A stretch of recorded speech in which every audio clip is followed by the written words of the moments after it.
All right, everybody, how is it going? It is Tuesday, October 30th, 2018, and we just finished Week 8, so we have some scores and stuff to go over. So let's do our Week 8 NFL Pick'em results video. Let's just jump right into it. Thursday Night Football, of course, everybody knows this by now. The Houston Texans beat the Miami Dolphins 42 to 23. We predicted the Texans would beat the Dolphins, so of course we pick up a win for this week. We go 1-0 to start the week. It was a great start. The Houston Texans go to 5-3 and increase their first place lead in the AFC South. The Miami Dolphins fall to 4-4 and continue to bottom slide after a very hot start, but they're dealing with a lot of injuries, so it's kind of just one of those circumstances you have to deal with as a team. But I mean, when you're missing like three starters, it's kind of a big deal. I mean, they're out Stills, Wilson, and Tannehill. It's like, all right, whatever, Miami. Here's a mulligan for the season. We won't pick on you too hard anymore. You're having a rough year. All right, so we have the Sunday 1 p.m. games. Of course, the first one was in London at 9:30 a.m. Eastern Standard Time. So we have the Philadelphia Eagles beating the Jacksonville Jaguars 24 to 18 to improve to 4-4 to stay competitive in the NFC East, which the Washington Redskins are starting to run away with. And then we have the Jaguars falling again, only scoring 18 points, falling to 3-5. Haven't really won a game since beating the New England Patriots in an impressive performance. Bortles is still just kind of being Blake Bortles. They don't really have anything going on with him, and I don't know. Maybe we'll see them try to get a quarterback today, but sorry about that. I highly, highly doubt it. So we'll see what goes on with the Jaguars for the rest of the year and the Eagles because they still seem like there's something off with them. The chemistry's not there. They can't really hold games down in the fourth quarter for whatever reason. We'll see how that plays out. And now we have the rest of the normal games, normal 1 p.m. Eastern Standard Times for what's on the screen. We have the Baltimore Ravens and Carolina Panthers. The Panthers won this game 36 to 21 over the Ravens to improve to 5-2, and the Ravens will fall to 4-4 to fall even further now down in that AFC North race. And then the Panthers will stay competitive with the fucking red hot New Orleans Saints at 5-2, second place in the NFC South. So that is very good. Now we have the New York Jets who went and played the Chicago Bears in Chicago. And the Bears won this game pretty much what we predicted the score to be, which was 24 to 10. We predicted 24-14. So yeah, we gave the Jets a little bit more breathing room than we should have.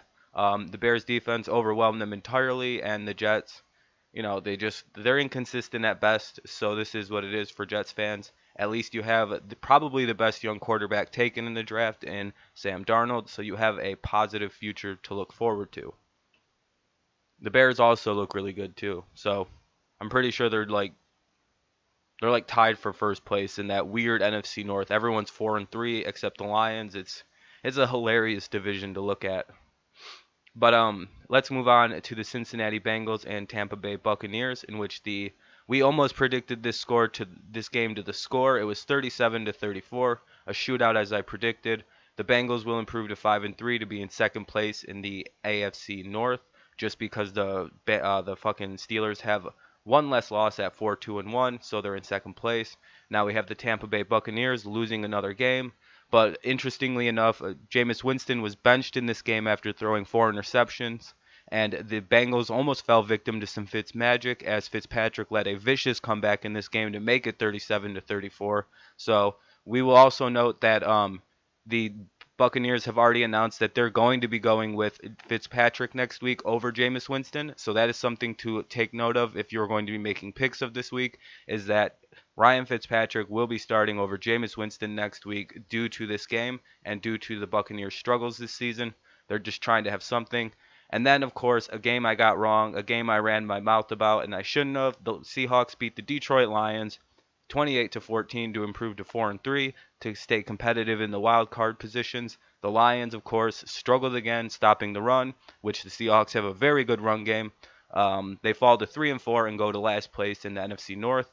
The Lions have to figure out something against the run. They've won every game against teams that don't run the ball well, but if your team runs the ball well at all, we've lost you. Even San Francisco with Breda or whatever runs decently well, and we lost to them. So it's just one of the things. The Lions got to fix the run game if they want to do anything this season, or they're going to be incredibly frustrated by this all year. We're not going to have a good year if we can't stop the run. We got to make a trade or rescheme or do something. But anyway, for week 8, that'll bring our pick'em results to 4-2. These will be the only 2 losses you'll see for the rest of the fucking week 8 pick'em. So enjoy these losses as we move on to the 1 p.m. games continued.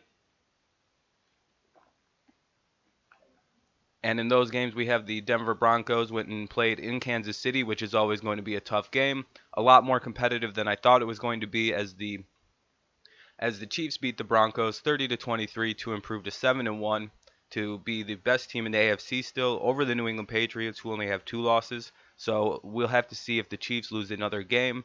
Right now, they control their own destiny. They can't really lose any games or finish with the same record as the Patriots, because that sort of means that the road to the Super Bowl has to go through Foxborough. And if you're Kansas City, you don't want to go play there in January. You'd rather have them come to your house, where you have that loud advantage with that stadium and those fans that are ballistic. And then you have Denver Broncos, who fall to 3-5. Their offense still looks pretty inept. Case Keenum might not be the answer. Chad Kelly, who might have been a good replacement, got arrested for breaking and entering, released from the Broncos. This team's a mess. You're not going to win these games with a rookie running back. That's just the sad truth of it all. So, and then, all right, let's go ahead and move on to the Washington Redskins and New York Giants, in which the Redskins beat the New York Giants to no one's surprise, 20-13, to improve to 5-2 and to move into to just hold on to first place in the NFC East. And the Giants fall to 1-7. And their disappointing season continues. The coach has reaffirmed that Eli is their quarterback going forward. There's no plans to trade him. It is what it is. I'm not too sure if he's going to be here next year for the team, though, this is just pathetic. They can't block Eli. They can't catch the ball. Eli can't throw the ball. He's not making great decisions. The only bright spot is Odell Beckham and Saquon Barkley. They lost 20-13. It's 1-7. I don't know if they'll win another game this year, so we'll see. This is a bad team.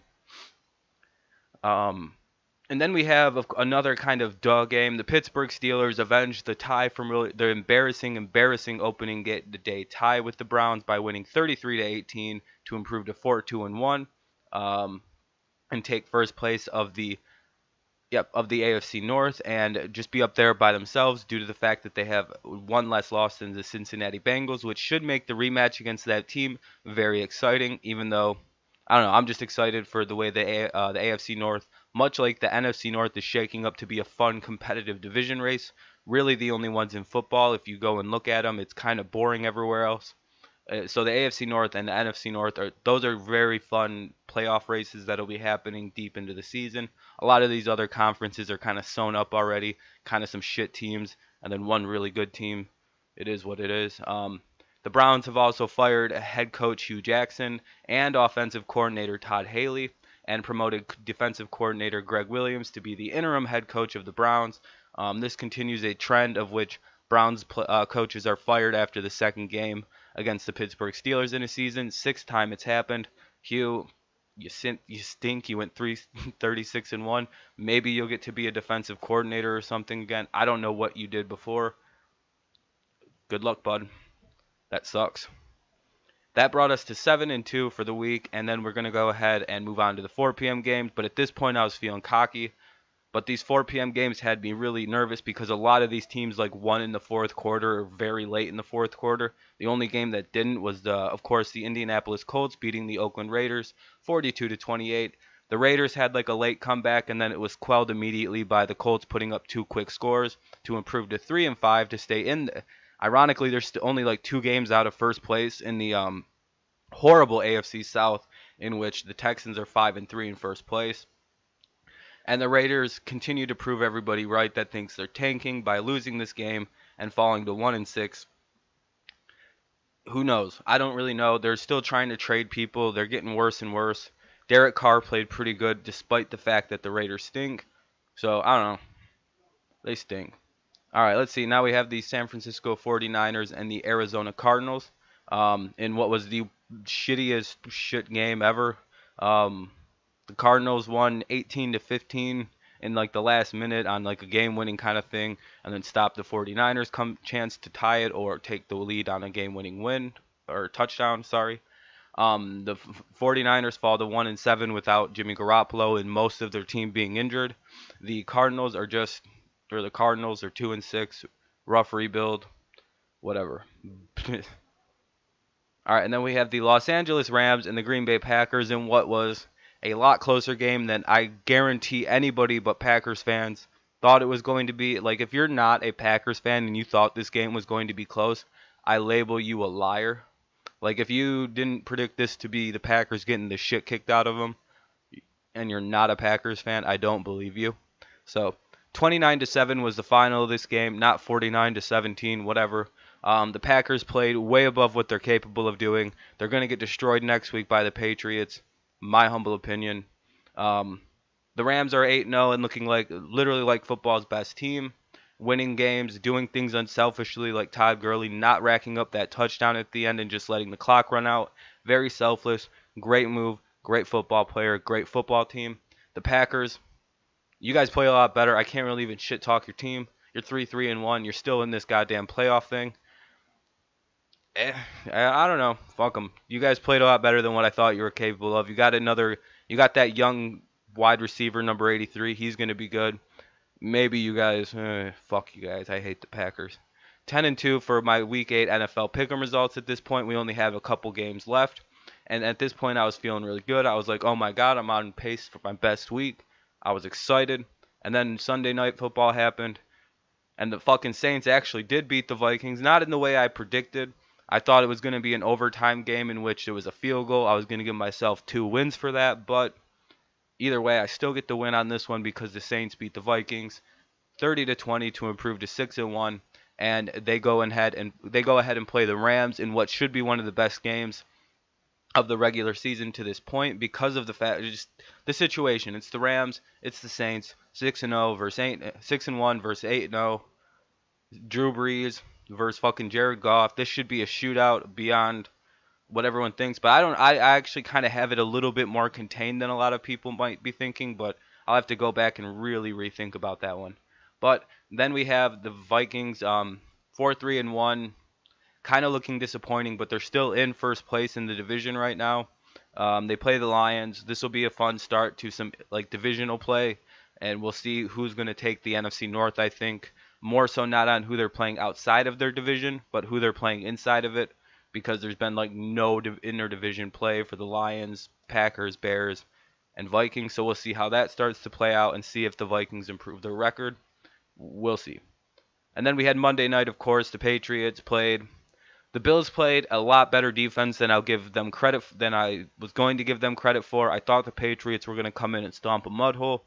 The score isn't really indicative of how close this game was. It was like 9-6 until like the fourth quarter. So, yeah, but the Patriots did win 25-6 to improve to 6-2, first place in the AFC East, second best team in the AFC. Hoping to God the Kansas City Chiefs lose a game so they can both finish 14-2 and New England takes the tiebreaker. So the road goes to them, but we'll see if that ever happens. Then we have the Buffalo Bills. They're struggling without Josh Allen. Derek Anderson did his best. They're just not that good. It is what it is. Sorry, Bills fans. You're 2-6. At least you're not 1-7 or 0-8. You could be 0-8. The season started like you was going 0-8, so 2-6 is good. You beat the Vikings, I guess. I went 12-2 for the week. So that means we went, week 8 we went 12-2. Hope to improve on that next week and get them all right, but that probably won't happen because I pick against teams with my heart more than my head. And then, so at the going into this week, we had a pretty bad record at 58-46-2. But after this week, of course, we improved to 70-48-2. Now I can get a little bit cocky with my picks and risk a little bit, but I won't be doing that. I'm still going to pick smart, pick the right games, and hopefully improve on these abilities to pick these games. It gets easier as the season goes on because you kind of know what the teams are made of. You know what their identity is. You know how they play against certain kinds of teams. You just got to do a little bit of research and your picks get better and better. So anyway, thank you so much for listening to the last Week 8's pick video. Gained a bunch of new subs. Thank you for joining. Thank you for liking it. Thank you for commenting.